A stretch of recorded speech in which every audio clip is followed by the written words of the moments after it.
გამარჯობა, ეს არის გაცემა გვერდიდან და მე ვარ დავით კალანდია. სააკაშვილის ახალი სიტყვა წავიკითხე. გამახსენდა ჩემი ვიზიტი თურქმენეთში 2008 წელს. ყველაზე კარგად მე დამხვდნენ მომათავსეს თურქმენეთის რეზიდენციაში თავისი ოქროს ტუალეტით.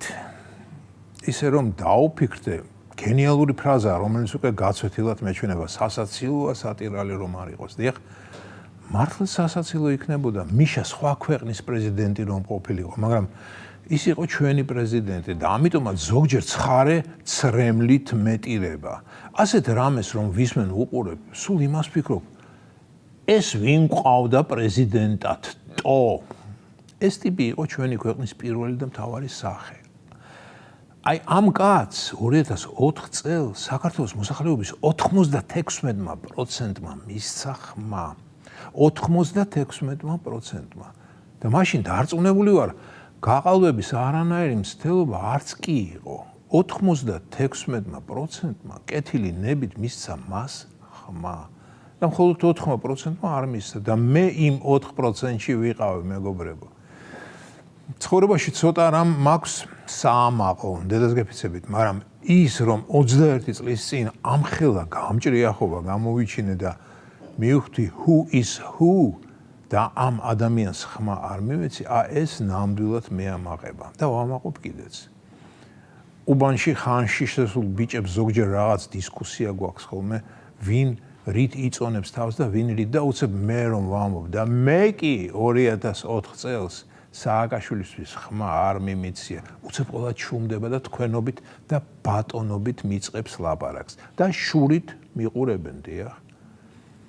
როგორ მოახერხა ამ რბილად რომ თქვათ უცნაურმა და როგორ მოიზედა 21 წლის წინ საქართველოს მოსახლეობის 96% თავისკენ.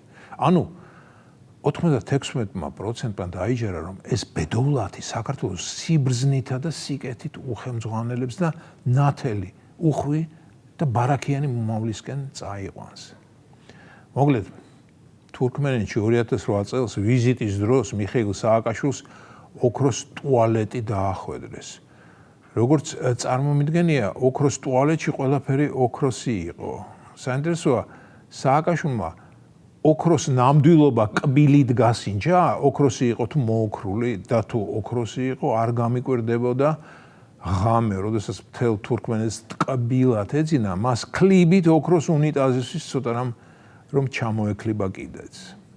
ესე იგი, რა არის ცხოვრების გზა რა? ოქროს უნიტაზიდან ციხის პარაშამდე არც თუ ისე შორი გზა ყოფილა. ასე რომ არასდროს თქვა არასდროს.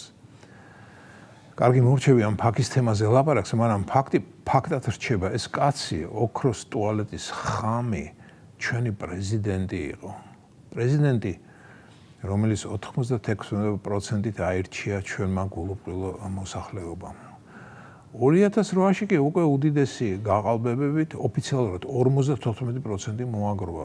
მაშინ ელექტრონული არჩევნები არ იყო და ოპოზიციის ცნობით 100,000 ყალბი ხმა იყო ჩაყრილი მზე მიხეილის სასარგებლოდ.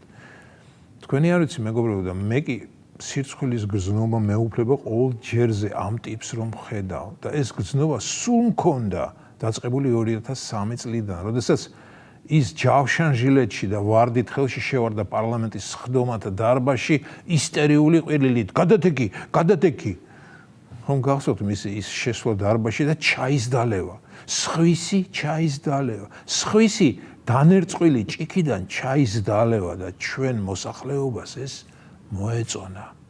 ახსოვს იმ დღეს ერთ კამპანიაში ვიჯექი და უყურებდი ტელევიზორში იმ ზეობას და ერთიანი ნაცების მაგიდებზე ბაბუინებივით ხტუნაობას. გადავხედე ჩემს ახლობელ შორეულებს და ბევრ მათგანს აღპოვანებით ენთო თვალები. ზოგიერთ მათგანს დღესაც ასე უმთიამზერა და სააკაშვილის სახელს იფიცებს. როდესაც ეს დემენცია დაძლეული პაციენტი როგორც იქნა გლდანის ციხეში გადააბრძენეს, კი ვთქვი, ახლა გავჩერდები მეთქი, რადგან პატიმარზე ისევე როგორც გარდაცვლილ ადამიანზე, ან კარგი უნდა თქვა და ან არაფერი, მაგრამ ტიპი ისევ არ ჩერდება. ვერ გავიგე, რატომ სარგებლობს ასეთი უფლებები, ასეთი მჭერმეტყველების უფლებები და თუ ის სარგებლობს, დანარჩენ პატიმრებსაც გან ასეთვე უფლებები აქვთ, რომ იღაღადონ რაც მოუნდებათ თანაც საჯაროდ.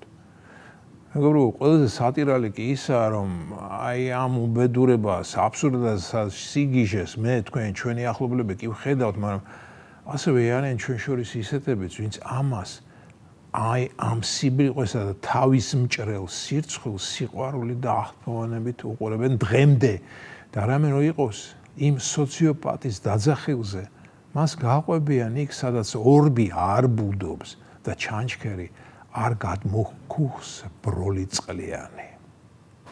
ეს იყო გადაცემა გვერდიდან და მე ვარ დავით კალანდია.